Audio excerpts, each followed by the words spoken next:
Ana ergi sanatti amana malee anatti amana miti jedha. Yeesh itti fufee maadha? Itti fufi. Namni ana argu isa ana erge sanaa arga. Eenyu illee kan anatti amanu dukkana keessatti akka hin amnetti ani ifa ta'ee gara biyya lafaa dhufeera. Namni dubbii koo dhaga'ee eegu dhaabbatee ani isinittiin faradu ani biyya lafaa oolchuudhaaf malee faraduudhaaf hin dhufnee jedha. Mee lakkoofsa 44 ishee jirtu sana baay'ee definitionii isinan barbaada maal jedha. Waa'ee itti amanuu rattaasaa. Itti amanuu jechuun waaqayyoo jechuudha erga jettee. Yaa. Yesuus sagalee isaa ol kaasee namni anatti amana osoo hin taane sanaa ergeetti amanaa jedhaa jira. Kutaa kana keessatti addan kutin ilaali. Paraafii ta'u gaafa dubbisnu abdoo. Osoo addan kutin bakka inni itti hafuura fudhatu sana geenyee yoo deebine gaariidha. Akkuma yeroo lallabaa turteetti jechuudha. Maal? Kanaatiifi. Amma koo waa'ee waaqummaa Yesuus ibsaan jiru iddoon kun. Waa'ee eenyutti akka amannu kallattii nuu kennaa jira malee Yesuus. Anatti amanaa ilaali alaama jechi anatti amanaa jedhu kun waaqummaa isaa hin ibsu yoo ta'e. Waaqummaa isaa hin ibsu. Ergamaan addunyaa kanarra ture. Isa dura isa boodas ergamaan ture. Maaliif beektaa Abdilaal gara ergamummaa isaa gara miishiniin ittiin addunyaa kanatti dhufetti nu deebisa. Gaafa kana haasofnu waan ta'eef. Waaqummaa isaa waaqummaan isaa kun anatti amanaan kun waaqummaa isaa hin ibsu yoo ta'e maal isaa ibsatte yaadda? Ibsa, thank you. Maaltu jira sitti fakkaate? Namni sitti amanee hin beeku siin yoo namatti amantee hin beektu ati? No, adda adda amantiin namatti amanuun amantiidhaan osoo hin taane hawaasummaadhaan. No, gaaffii dhaggeeffadhu, sirriitti dhaggeeffadhu. Ilaa kana siif si qofattan amane jettee waa namatti kennatteetti amantee hin beektu? Lakki nama namaniin jedha sammuu macaafi. Akkasidha macaafi. Isiniin bu'aan natti jitu taanaan yoo ibsaa wajjin haasa'aa jira waan ta'eef. Lakki nama nu kadhukuma nama nu abdi. Atis kontekstii keessaan bahin macaafi wanta jedhu. Waa'ee amanuun anatti amanaa jechuun ani waaqayyoodha jechaan jiru.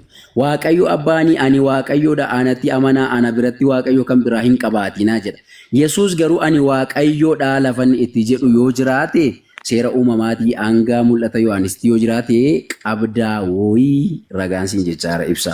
Kanarraan kana fi Abdoo dirqama ani waaqayyoodha jechuudha qabdaa itti amanuudhaaf. Qaba'ee. Ani immoo akkamitti fudhadha beektaa? Akka itti barbaada yoo ta'e karaan dhugaan jireenyi anaan malee karaan jireenyaa hin jiru isa inni jedhu humna waaqummaa isaa Yohaannis 14 jaarratti jechuudha. Isa lallabaan anaan malee ilaali anaan malee karaan gara jireenyaatti geessu tokko iyyuu hin jiru jedha. Underline baay'ee. Dhugaadha. Ergamaadhaati yookaan waaqni ati waaqessitu tokkoof tokko karaa jannataa kan ittiin galtu furtuun jannata bara baraa Yesuus Kiristoos bakka jira. Waaqni hin jenne ka waaqni waan jedhe hin qabu ko waaqni jedhe lafan keenyam karaadha ani jedhe malee ani waaqayyoodha hin jenne bakka sanattis waa'ee waaqummaa Yesuusii eertuu lafa sii keessu yookiin muxiqsii ragaa lafa sii kaa'u qabdaa yoo farkaansiin jechaadha. Ani waaqayyoodha anatti amanaa lafanni itti jedha. Amma waaqayyo abbaan irra deebi'ee kakumuufaa keessattis kakuu haaraa keessatti ani waaqayyo waaqa keessanii ana qofaattis amanaa jedha. Akkuma kana ilaali abdii ko akkuma kana gooftaa Yesuus Kiristoos maal jedhe beektaa Yohaannis 13:3 yoo dubbiste barsiisaa gooftaa sanaan hin jettoedha. Ani dhuguma isaa'edha. Seelarraa ragaa qabatamaadha kun. Maal taaree gooftaa jechuun waaqayyo jechuudhaare? Absolutely sirriitti. Absolutely hin jedhiin ka waa'ee absolutely osoo hin taane baayibilikaalii haasa'aa jirra. Gooftaa Yesuus waaqa maqoota garaagaraa qabu Adonaayi. Waaqa dinqii abbaa bara baraa kun hundumtuu maqaa isa ibsuudha baay'ee. Waaqayyo jechuun gooftaa jechuudha bakka jedhu istinaa baasimee ibsaa kiyya. Akkas taanani inko atis waaqayyo jechuun gooftaa jechuun miti bakka jedhuun baafta. Haala tasgabboofnu. Dhuguma gaaffii akkasii yoo gaafatte waaqayyo jechuun gooftaa jechuun miti an jedhu teksii fidda. Ibsaa wajjin haasa'aati maaf ciccicin godhatiin akka maal taatanii. Yaadicha deeggaruu fi nama wajjin haasa'uu miti. Maali ani eenyuun na deeggaraa jiras keessaa qophaa kun isin itti haasa'aa jira miti. Dhugaa jiru si hubachiisuuf qaamalee Maal dhugaa jiru? si falmaan jirru. Itti fufaa bakka inko rakkoon qabu abdi. Abdi mee carraa naa kennita yookaan dubbadhu bakka tanarraa. Dubbadhu eeyyi. eebbisaa wayi namni takka carraa asii wajjin Itti fufi rakkoon tokko hin jiru. Abdiinis mucaa keenya baay'isee carraas ni laateera. ayya thank you ayya. Yohaannis boqonnaa 14 lakkoofsa tokko irratti anattis illee amanaa waaqayyotti illee amanaa yeroo jedhu sana waaqayyotti maal jennee akka amannu barbaadeetu Yesuusitti immoo maal jennee akka amannu barbaadee dubbataa jira bakka sana.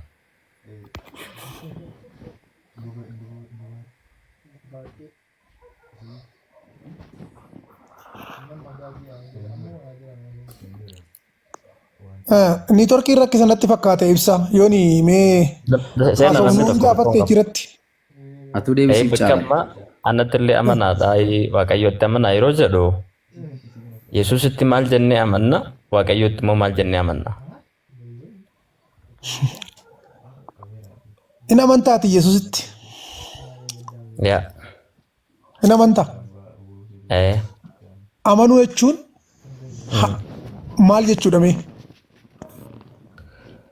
Okay. Amanuu jechuun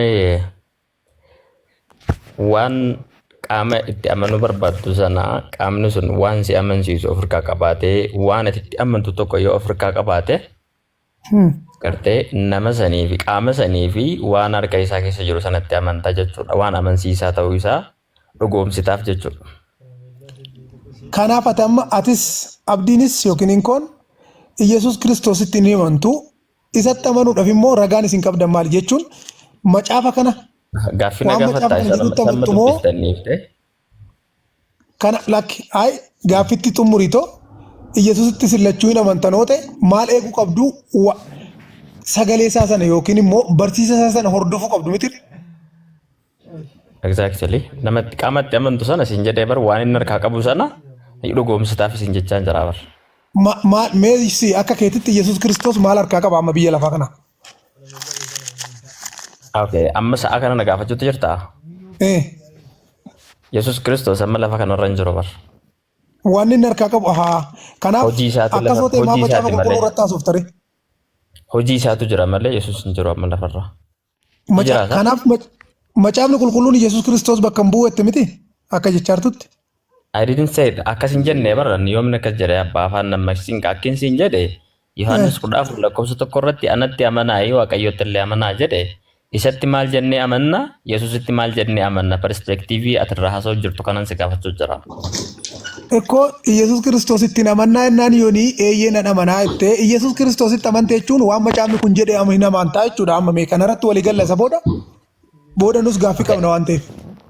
Na gaafatta akkin siin jedhe dura naa deebisiiti waan na gaafachuu feetu na gaafattaati anamba taksiisin irraa haasawaa turtan san irraa anatti illee amanaayi waaqayyotti amanaa yeroo jedhu maal jennee akka isatti amannu barbaadda amma fakkeenyaan islaama Yesuusitti ni amantaa yoo jettee ni amanaa maal jettee amantaa maal jettee isatti amantaa yoo naan jette inni ergamaa rabbiiti jedheetiin itti amanaa si galee. Okay.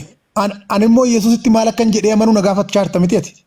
Exactly. Yohaannis boqonnaa 14 yeroo dubbatu maal jechuu barbaadeedha gaafni. Iyyasuus Kiristoos karaadha, jireenya, dhugaadhas. Okay. Maal rakkoo qaba kun ana wajjin waan wal dhiibuu hin qabu. Eeshi. Kanaaf Iyyasuus Kiristoos karaa ta'uu isaa waan shakkii irraa hin qabu. Karaa ta'uu isaatti ni amana. Dhugaa ta'uu isaatti illee ni amana. Nama jireenya ta'uu isaa nama dilii takka ofirraa hin qabne.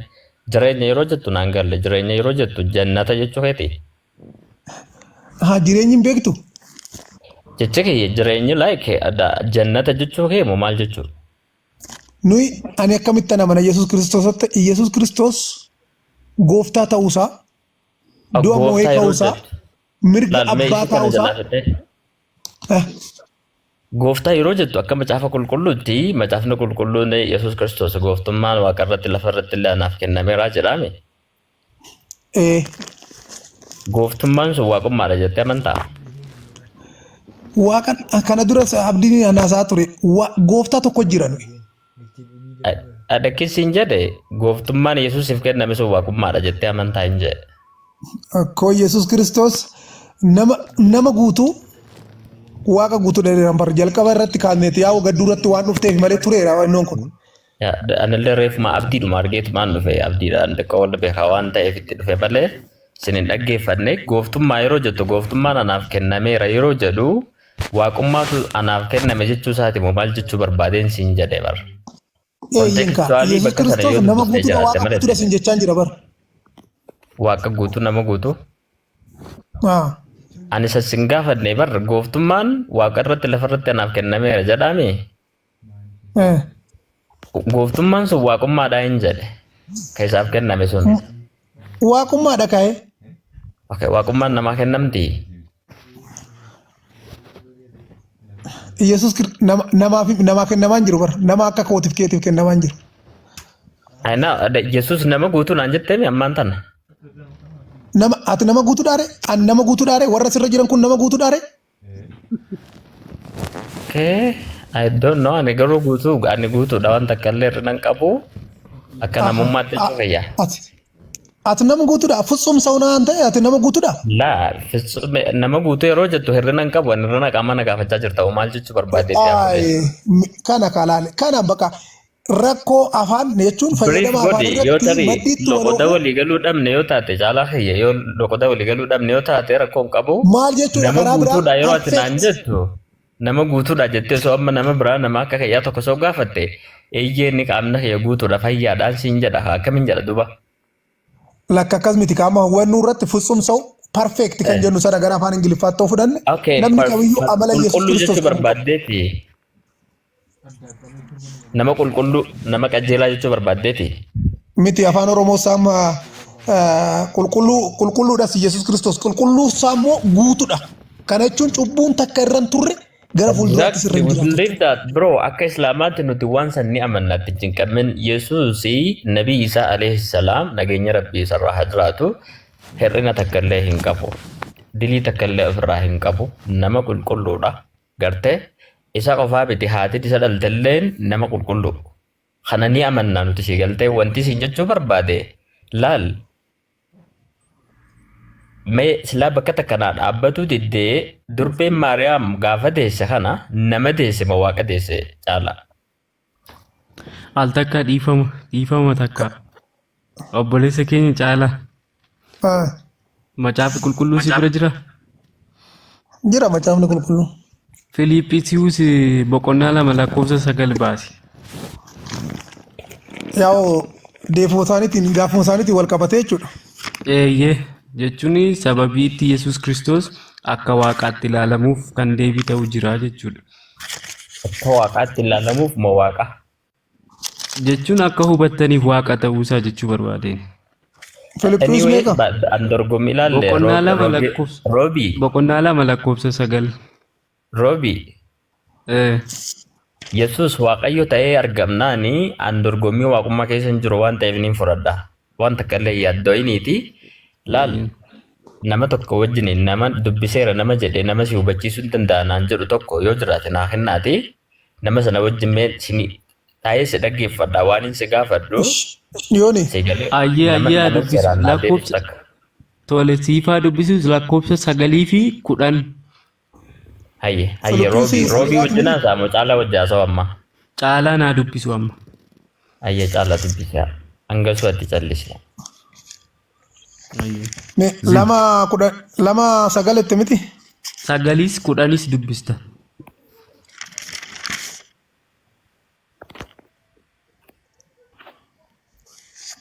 Dhiifama amma baasutti.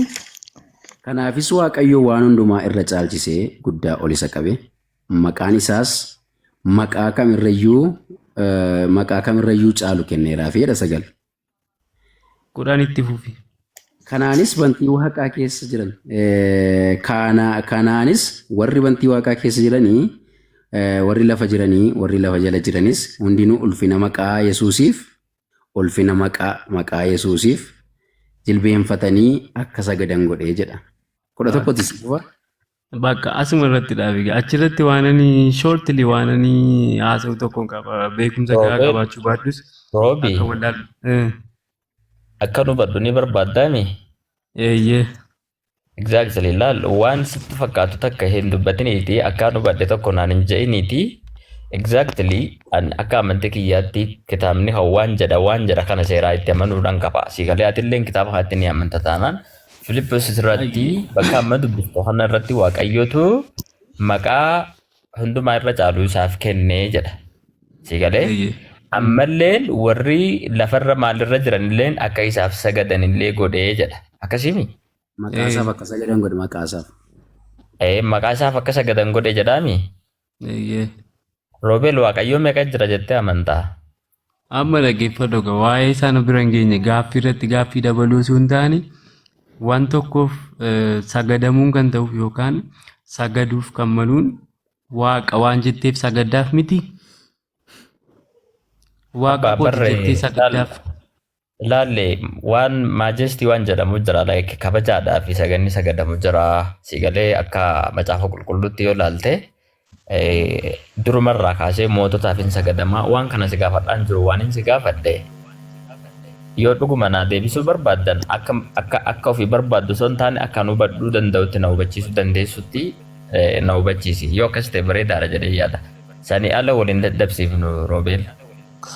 Yoo dhaggeeffatte malee hubachuu hin dandeessu kan gaaffii irratti gaaffii daddabalaa jirta waan ta'eef. Lakki bar waaqayyotu kenneef jettee naa dubbistee mi abbaa?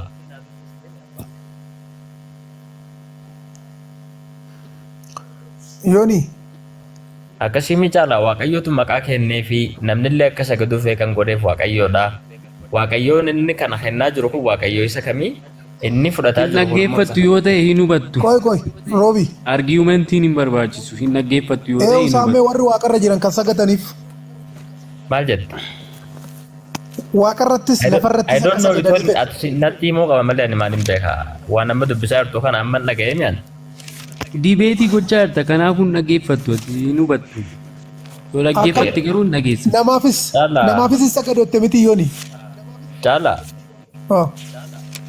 I think Roobeel wajji waliigaluu waan dandeenyu natti fakkaatu nama yaa'ii baatee deemu wajji haasa'uu hin danda'u sigalee yoo fedha kee ta'e yoo na hubachiisuu dandeesse Filippoosis haa ta'u Yohaannis illee haa ta'u bakka feeterraa waaqayyoon inni aangoo namaa kennu kun isa kamii waaqayyoon inni aangoo fudhatu kun waaqayyoo isa kamii kana lamaan na hubachiisi. Sigdatiin nama hundaafis sagataman gusootaafis sagadamatti miti. Yeah. Exactly. Warri bantii waaqa keessa jiran Yesuus Kiristoos nama waan ta'eef biyya lafaa irratti bulchaa waan turanii bantii waaqa keessaa bu'anii sagaduuf biyya lafaa kanarratti. Ani beeku barsiin na hubachiisa malee caalaa sirriin na hubachiisati waan ta'u waan akkasitti jedhii na hubachiisa. Bantii waaqaa keessatti kan sagadamuuf waaqayyoon qofa akka ta'e hubachuu qabda. Maal jettee? Bantii waaqaa keessatti kan sagadamuuf waaqayyoodhaaf. So ani bar Yesuus waaqayyoo miti jedhee si falmutti hin jiru. Akkam? Akkinsiin jedhe waaqayyoon inni aangoo dhaggeeffadha. Waaqayyoon inni aangoo kennu kun waaqayyoo kamiin siin jedhe garaagarummaan isaanii Yesuus waaqayyoo miti siin jedhu si falmaan jiru jette kanaafuu Yesuus waaqayyoo ta'uu amanteerta jechuudha laala abbaa. Ani dirqama kitaaba keetti amanuun dirqama kiyyaa miti yoo na amansiise malee si gada yoo na amansiise immoo jaalala kiyyaan itti amanuun ana fedha kiyya na laallata malee nama biraan laallatu na akkinsiin jedhe. Waaqayyoon inni aangoo Yesuusiif kennu kun waaqayyoo isa kamii Yesuus aangoo fudhatu kun immoo waaqayyoo isa kami. Yesuus jalqaba koo gaaffiin kun kan dhufe yooni walaa dhaggeeffannu maalu jaalalaan obbola'ummaadha maal jenneeti marii kana jalqabne Yesuus Kiristoos waaqa ta'uusaa ragaa argisiisu fidaayii jette. Tole nama moofinaa nama moo Yesuus Kiristoos waaqa ta'uusaaf si falmaan jiru maal jechuudha kun? Lakkinsiin jedhe abboleessa kiyya mara akka macaafa keetitti Yesuus waaqayyoodha jettee tiksiinaa fiduu dandeessa. Kaniin si gaafadhaa jiru garuu waaqayyoon aangoo namaa kennuu fi waaqayyoon aangoo fudhatu kun maalidha gaaffiin kiyya naa deebisuu yoo dandeessa. Abdiin dubbachuu qaba. Inkoonan irratti dubbachuu qaba. Maal jette? Macaafuma keessan itti amantan kanarraa macaafuma qulqulluu keessan kanarraa Yesuus Kiristoos waaqa ta'uusaa ragaa fidaa jetteet kana jalqabne. Amma immoo erga waaqa ta'uusaa akkasitti dubbatee maal jedhee bantii waaqa keessatti sagadamaaf erga jedhamee kuni waaqaa jennee akkamitti waaqa ta'uusaa mormuu jetta. Waaqayyoon jenne bar. Ooshi waaqayyoon jenne miti. Hin jenne bar bakka tamma dubbisasu waaqayyoodhaan jenne bar. Bantii waaqa keessatti eenyuuf sagadamame? bantii waaqaa keessa waa hin jiru sana si ani waan hin beeku hin qabu yaa buleessa kiyya Yesuus waaqayyoodha yoo naan jette waaqayyoon inni aangoo kenneef kun immoo waaqayyo isa kamiin siin jedhe yoo waaqayyoon tokko jettee amanti taate yoo waaqayyoon tokko jettee kan amantu taate waaqayyoon tokkichi inni aangoo kennuuf inni aangoo fudhatu kun garaagarummaa isaanii gidduu jiru kana yookaan immoo jara kana lamaan tokko taasisiitii sirraa fudheetiin deema amantan. Aangoo fudhate kenne kan jedhu hin jiru. Akka sagadaniif. Hello, cala. Maal yooni amma ati kaayyoon kee wal hubanneetoo walirraa barachuudha moo beekatii maddiitti zooraa bitaa qabachaati rakkina dibeetii gochuudha. Laal dibeetii irrallee hin jiru waan hin si gaafadde amma Filiphisius naan jette amma dubbifteerra maal jettee dubbistee waaqayyotu gartee maqaa caalullee isaaf kennee jedha akkasiin. Kanaaf maqaa kanaaf immoo maal ta'edha? Maqaa caalu isaaf kenne maqaa kanaafillee immoo akka sagadan godhee jedha akkasiin. Eessatti sagadu? Maal jettee? Eessatti sagadaman maqaa kana? Lakki iddoo kana hin jenne bar warri waaqarra jiranii fi lafarra jiran jedhe malee bakka kanaa jedhee bakka inni specify godhe hin jiru. Bantii waaqaa keessatti lafa irratti akka sagadaniif. Warri waaqa keessa jiraniif jedhamee irra deebii dubbisi. Bantii waaqaa keessatti lafa irratti akka sagadan. Irra deebii dubbisime. Hello, Yooni. Abdii dabni baabilii kana abdii dubbisi. Amma maaliif Abdii dubbisi Filiphisius boqonnaa lama lakkoofsa sagal. Lakkoofsa jaarraa. Akkamitti haasofna reejoo sinoo nama hedduu taatanii amma waan biraa fiddanii waan takkitti yeroo an gaafadhe si waan biraatti taatu. Dhaggeeffadhaa isinifan dubbisa laala dhaggeeffadhaa anuu nan dubbisa.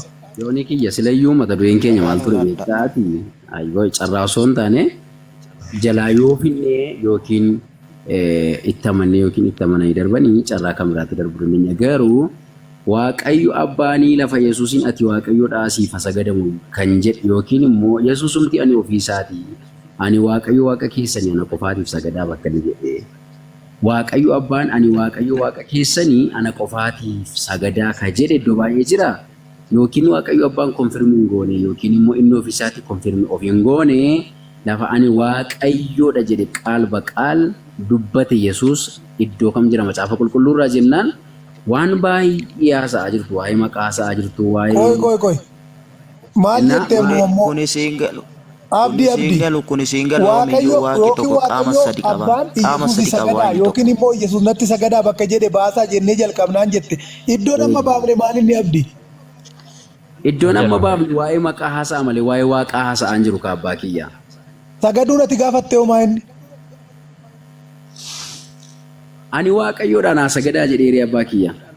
Mee dhaggeeffadhu mee irra deebi'een dubbisame mee dhaggeeffadhaa ishii hin hiiktaati immoo maal jechuu akka barbaade. Kanaafis Waaqayyo waan hundumaa irra caalchisee guddaa ol isa qabe. Dhaggeeffadhu Yooni. Namni tokko qofti nu faana haa dubbatu mee namni tokko. Dhaggeeffadhu ishii waciin. Dubbisaan jira bakka Yooni ginoo maali rakkoon qabu abdii dafisee eeyyamneetis tara haasoftu rakkoon qabu abbaan biraas dabalamuu danda'a wal dhaggeeffate taanan. Kanaafis Waaqayyo waan hundumaa irra caalchisee guddaa ol isa qabe. Maqaa isaa maqaa kam irra iyyuu caalu kenneera. Kanaafis warri bantii waaqaa keessa jiran dhaggeeffatu. Warri bantii waaqaa keessa jiran warri lafa jala jiranis hundinuu ulfina maqaa Yesuusiif jilbiinfatanii akka sagadan godheedha. Yooni korraa dubbadhu. Warri bantii waaqaa keessa jiran eenyu? Qoy caalaa. Maqaa caalu isaaf kenne moo waaqummaa isaaf kenne jedha bakka sanatti waa'ee waaqummaa irraa haasa'aa jira haa sagadanii fi jilbeenfatanii fi akka barbaadan illee haa ta'aniif Kanaaf immoo isaaniif kenne jedha dhaggeeffadhu kaa caalaa kiyya wal jalaan fuunu qoy wal jalaan fuunu qoy caalaa komaarree dhaggeeffadhu laa sin dhaggeeffannee maqaa caalu isaaf kenne jedhamoo maqaa caalu maqaa Yesuus qabu yoo jiraate Yesuusumadha maquma sana kenneef maqaan isaa Yesuus gatii ta'eef maqaa caalu erga kenneefiti maqaa kenneef moo waaqummaa kenneef jedha bakka sanatti Yohaannis 14 lakkoofsa tokko deebii ta'a. Eshi. Maqaa caalu maal inni? Maal jechuudha inko? Maqaa caalu maalidha? Maqaa Yesuus eenyudha? Caala. Caala al tokkicha naan isi caala. Inko tokkicha gaaffii takka bichaan gaafadhaan abdii. Abdii. Dura naa deebisi ka caalaa kiyya. Maarree maqaa caalu Gatii amalaan isin qabneef olii gannoon kuraartii maal ta'e.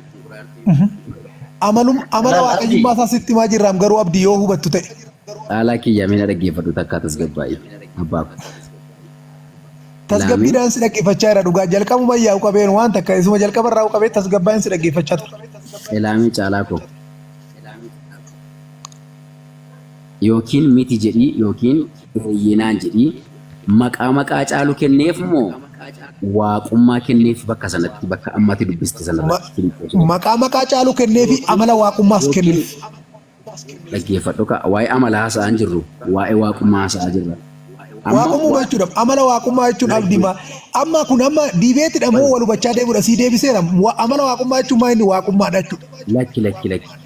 Amala waaqummaan amalli waaqummaa jechuu hin dandeenyu. Amala waaqummaa amalaa fi waaqummaan adda addaa. Waaqummaan eenyummaadha. Amalli immoo wanti inni agarsiisudha. Garuu bakka sanatti ammas taargeetiin irra jiru maqaa caalu kenneef maqaa Yesuus sana maquma isaa sana maqaa caalu godhee kenneef immoo waaqummaa kenneef jedha yookiin miti naan jedhe yookiin eeyyinaan jedhe.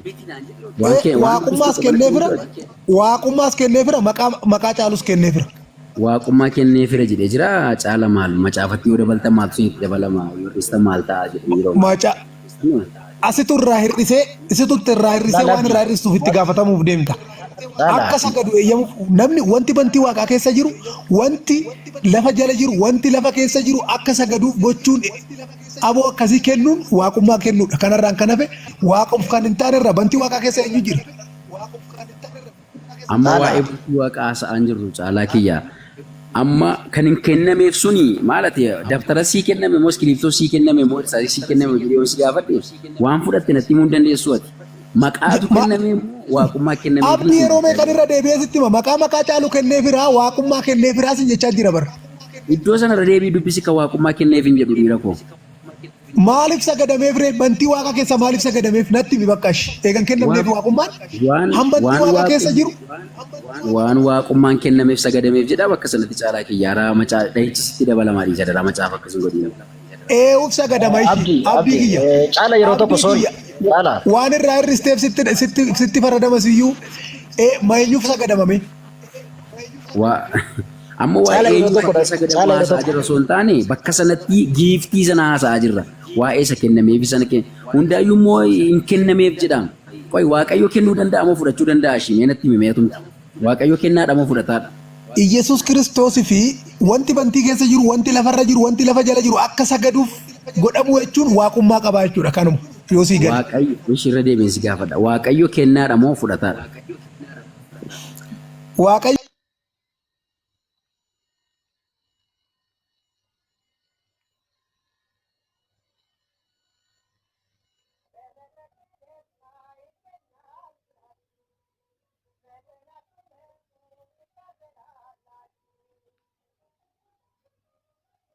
Caalinillee maqaa hundumaarra caalu kenneeraan miti maqaa isa kamirra caalu kenneeraan miti. Amma kan irra geenyee jirru waaqayyo kennaadha moo fudhataadhaanis ni jechaa jira. Olii gannuun fiiksinaa please. No laki CPS isaa eeggate akka deemuuf ni dhaan ilaali siidha barree abdii kan daddafee babaa jiru. Daddafee babaa osoo hin taane bakka sana bulleessinee adeemnu. Abdii waaqayyo kennaa keessaas kennaa tokkoffaadha fudhataa tokkoffaadhas. Namni sakitu hin jiru lachuttu kennuuttis fudhachuuttis namni waaqayyo miti. Maal kenna maal fudhata caala? Caalo. Ifamaa ofiif please. Caala maal kenna maal fudhata? Caala. Ofiif maal? Irratti cufaara al tokko bicha. Irratti cufuka maarree irratti cufaara silkiin. Caala wajjin haasa'a. Qoy. Waaqayyo maal kenna maal fudhata caala? Qoy al tokko bicha sitti haasa'a na dhaggeeffadhu. Atumti naa deebisishi waaqayyo maal kenna maal fudhata ofiif? Waaqayyo kennaadhas waaqayyo Waaqayyo nam beeka gaafa jettu al tokko waan waaqayyo qaama sadi qabaachuu kana duwwaa abbaa hafuura qulqulluu fi ilma kuni gaama sii galutti waaqayyummaan sii galuu hin danda'u.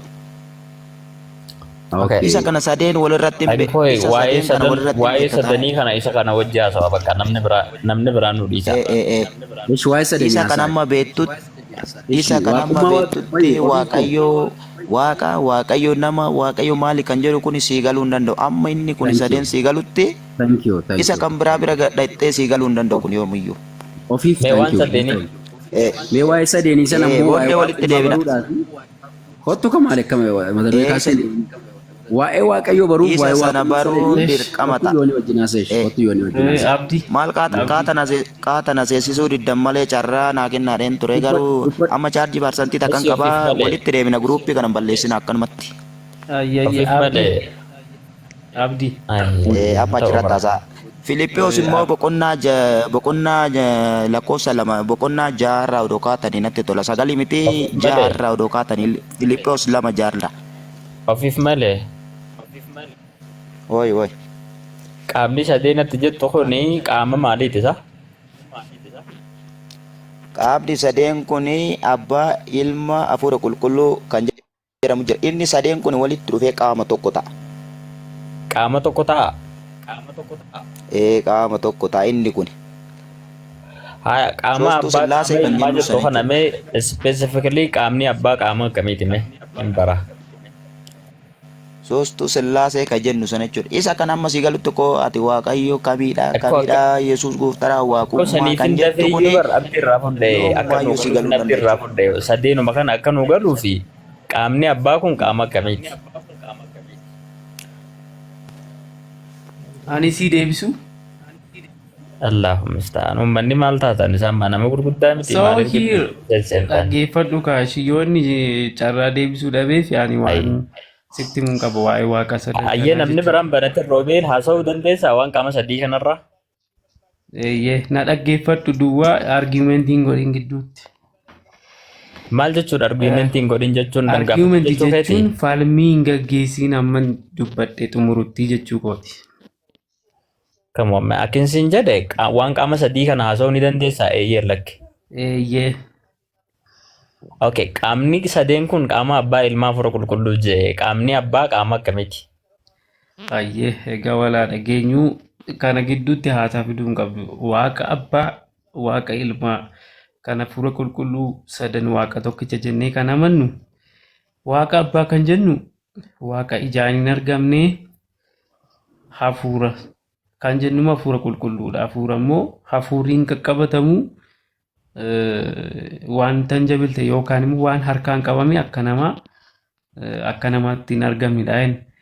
Ilma kan jennu immoo waaqummaa waaqayyoo sana mul'isuudhaaf waaqummaa waaqayyoo jiraachuusaa mul'isuudhaaf gara biyya lafaatti dhufee foon uffatee akka namaatti yookaan immoo nama fakkaatee kan dhalatedha jechuudha. Walii galatti immoo waaqa tokko jedhamu sadan isaaniitiyyuu jechuudha.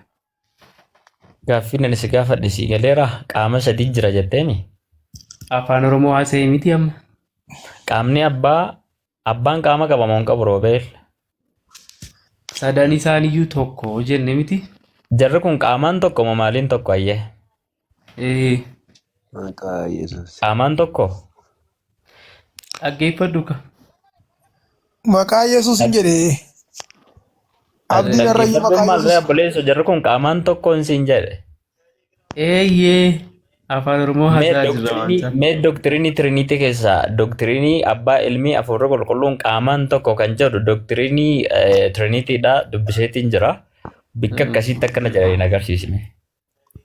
Erga dubbisteetta ta'ee sitti agarsiisuun homaa nan barbaachisu garuu Yohaannis wangeela Yohaannis waan hin jirre haasoftee na amansiisu yaaliniiti roobeel shitu laalle lolanaan jedhe doktiriinii Tiriiniitii keessatti qaamni abbaan ilmii hafuurri qulqulluun qaamaan tokko kan jedhu barsiisa Tiriiniitii keessatti never ani argee hin beeku dhaga'ellee hin beeku har'an sirraa dhaga'u jira mee agarsiise eessaa dubbiste. Isa nutti agarsiisi kan tokko miti kan jedhu nutti agarsiisi. Roobeel wanna isarraa eeggamu ibseera miti maal dabalata maa inni yooni. Qaamaan Caalaa nama tokko wajjin haasa'uu hin danda'a moo No, akkam no, isa? no. Isuma sitti mameeyyuu dhaga'uu hin dandeessu Oi, yookaan hubachuu hin Robert, dandeessu Robert. waan ta'eef. Brother, bulchiisni dargiidhaan nurraa darbee jira. Hojii dargii sana nurratti hin deebisin. Yoo liqimsite liqimsi dirqama liqimsitaa wanta akkasii hin jiru. Dhageessee? Aatillee akkasuma. Robert, Exactly. So, Humnaan namatti dhufu. Oi, Waaqayyo Robert, bakka. abbaa fi ilmee fi hafuura qulqulluun qaamaan tokko kan jedhu mee eessaa fiddeen siin jedhe. Robert, Afaan dhiisi Oromoo. bakka. Qoy, gaaffii maal gaafatteeti amma waa'ee sadan waaqaa amma si ibseera miti inni. Okay, sadan tokkummaa waaqayyoo namni nu wajjin haasa'uu dandeessan jirtu as keessa. Barsiisa Tiriiniitii namni dubbistan namni barattanii jiraattan. Tireeniitiin Waa'ee sadan maal haasa'uu barbaadde mee Yoonas waa'ee sadan Macaafa tokkummaa waaqayyo. qulqulluu sitti himneerra. Yooni deebnu. Hin deemna Yooni, akkasuma yooni. jedhatu fakkaata. Yooni koot Obboleessa keenya abdiif immoo ergaa tokko Abdii, qaba dhugaa biraazarlii waanan sitti himu jechuudha. Ishi. Egaa kenna Timootiyoos isa duraa Ximootiyoos dhiisi. Timootiyoos isa duraa boqonnaa afur lakkoofsa tokko qofaa dubbisi. Biraazarlii. Kotture roobii koo. An dhugaa rabbii ilaali warran kaleessa keessa turellee warran har'a keessa jirullee baay'een jaalladha garuu roobii maani beektaa? Gaafan isinitti haasoo baay'ee sakkanii akkan haasoo beekta sababiinsaa ofii koofis kanaan dura jechuun akkanitti ofii koof keessa waan hin turee fi bakka koo buusee gatii nama hubadhuuf baay'ee intinidhe nama hubachaa naasa'a nama rakkachaa nama dhiphachaa naasa'a gaafa naasoo garuu waa'ee waaqayyo tokkummaa irratti waaqayyo abbaan waaqayyo ilmaa waaqayyo hafuura qulqulluu tokko bakka jedhu barbaada jedhe miti yooniin. Maaliif kennuuf hin dandeenye mee kenniif mee? Itti ibsee maali? Ibseeraaf. Maal jettee ibsiteefi? Ilaa amma akkam namatti tola barnaati. Yeroo anaaf ati qofaan haasofnu. Maal jettee ibsiteef? Roobee maal jettee ibsiteef? Akkanitti ibse Okay. Waaqayyo kunii Waaqayyo abbaa kan jennu ijaan arguu hin dandeenyu yookaan immoo namni ijaan argee hin jiru jennu hafuura qulqulluu. Okay. Waaqayyummaa sana immoo jiraachuusaa Waaqayyo abbaan jiraachuusaa kan agarsiisu namoonni itti akka amananiif Yesuus Kiristoosiin gara biyya lafaatti ergee akka namummaatti dhalatee biyya lafaa kanaaf Erguu isaan sammaa. jiraachuu Waaqayyo akka hubataniif inni ergame sun ilma jennaa jechuudha. Waaqayyo abbaa hafuura qulqulluu sadan isaanii Qaama tokkummaa isaanii haasemi. tokkodha. Akka darbu saranatta. Maali koo ekaa ibsaati immoo warra bashaartaa sila nama guddaan turreeti. Qaamaan tokko abbaa ilmi hafuura qulqulluu kuni qaamaan tokko jette sila. Meestii ragaa qabdaa yookiin immoo tiriiniitii keessatti yookiin dooktereenii tiriiniitii keessatti yookiin sillaasasa jedhamu kana keessatti ragaan ati qabdu maalidha? Qaamaan tokko bakka jedhu kana yookiin immoo isaan tokko kan jedhu kana. Qaaman sadii waaqa tokko bakka. Qaaman sadii waaqa tokko. Ishi waaqa tokko bakka inni dhuyyuu naa fidame ishi. Waaqayyo abbaa ilmaa hafuura qulqulluu waaqayyo tokko bakka inni dhummoo naa baasaame isayyuu naa dubbisaame. Amma obboleessa keenya abdii amma rakkoon jiru dibeet irra jirta waan ta'eef kana dura sanii Saranaa kenname yeroo tokko. waan adii ta'e adii waan gurraacha ta'e gurraacha hoo jenne malee hin ta'u jettu miti dirqama. Hin ta'u eeyye. Akkamittiin ati immoo Iyyasuus Kiristoos Nabiyyu Muhammad akka dhufu dubbateera jettee 40 godhattee to bakka hafuura qulqulluu Qoyimee laaqeenii caala maalii qoyimee roobel. No. Waa'ee laaquuti miti abdii obboleessa keenya abdii jecha walaa qusannu. Laaquu miti. Jalqabuma Iyyasuus Kiristoos itti nan amanaa jette waan Iyyasuus Kiristoos godhe Abdii caalaan sirrii ture waa'ee barsiisa tiriiniitii irratti qaamaan sadii kan jedhu barsiifni tiriiniitii akkasii sirrumaa. Qaamaan sadii kan jedhu sirrumaa akkasuma jedha. Qaamaan tokko kan jedhe inni kun garuu dogongoree ture. Na lolee manna dhiise malee inni dogongoree ture akkasi barsiisni akkasiin jiru barsiisa tiriiniitii keessa. Ani obboleessa keenya abdiidha waan an jedhuu barbaadu Yoonaasis abdiinis maal laan jettan duraan Iyyasuus Kiristoos ittiin amannaa jettan. Iyyasuus Kiristoos ittoo amantan waan Iyyasuus Kiristoos jedhe keessattuu Maatiyoos 26 irratti deematoo biyya lafaa hundumaa maqaa abbaa maqaa ilmaa maqaa hafuura qulqulluutti cuuphaa duuka buutota koo godhaa jedhe Iyyasuus gara birraa abbaa deemera. Maal jennee waan sana? Isin cuuphamtaniirtu maqaa abbaa maqaa ilmaa maqaa hafuura qulqulluutti? Barsiisa Yesuus yoo naan jetteen agarsiifte bakka san hundee irraa jechuudha caala. Cuuphaan kunillee maal akka ta'e yoo na hubachiifte rakkoon qabu nan cuuphama. Maqaa abbaa maqaa ilmaa hafuura qulqulluutti cuuphamuun Yesuusiin waaqayyoo godha yoo naan jette yooti naa dhugoomsite amma maqaa abbaa ilmaa hafuura qulqulluutti cuuphamuun Yesuusiin waaqayyoo godha yoo naan jette na hubachiifte sirraan fudha rakkoon qabu bishaan cuuphamuu maal rakkoo qaba jetteeti. Akkasiin jedhe caala. Warra kaan akkamitti fudhattaa jirtame wangeela kana keessaa tiksii amanuu waan hin fudhanne ni qaba waan hin fudhannu ni qaba meesii himuu specific si godhu caala specific si godhu akkana amanutti. Laal akkamitti Yesuus duuka namuu waan Yesuus tan amana jettee waan fudhattuu fi waan hin fudhanne akkamitti qabaattame yoo ibsa godhime. Caala. Si dhagaan jira. Laal macaafa qulqulluu kana miti loojikiin kee yoo sammuu kiyyaa kan xiinxala sammuu kiyyaa kanaan fudhatamu yoo danda'e loojikiin makee kanaa waniin fudha. Macaafa qulqulluu keessaa immoo jaatamii ja'a haa ta'u saddeettamii tokko torbaatamii sadillee haa ta'u kanaan fudhachuu hin dandeenye jira macha keessa. No. Amante taanan nan amanaa itti amante taanan waan Yesuus Kiristoos sagalee Yesuus Kiristoos fudhachuu qabda hunda isaayyuu. Akkamitti? Hin amantu jechuudha akkas taanan. Sagalee Yesuus Kiristoos ta'uu Yesuus Kiristoos itti. Sagalee Yesuus ta'uu sanaa dhugoomsuu hin dandeessu amma guutuun macaafa keeti. Quraana maalin rabbirraa buusaa maalin dhugoomsitame? Exactly waan itti si dhugoomsisin agarsiisaa naa dhugoomsitee agarsiiftaati jecha Yesuus ta'uu isaa guutummaan macaafa kanaa. Maalin agarsiista ragaa barreeffamaa lafa jiru moo waaqa bira na fuutee deemtee akka waaqni ragaa na Quraanni rabbi bira akka buufame quraana irraan si agarsiisa macaafni qulqulluun kitaabni 66 Yesuustu dubbatee naan jettee agarsiiftaati. Dhibba malee kuni atumti quraana waan meeqa of keessaa qabu?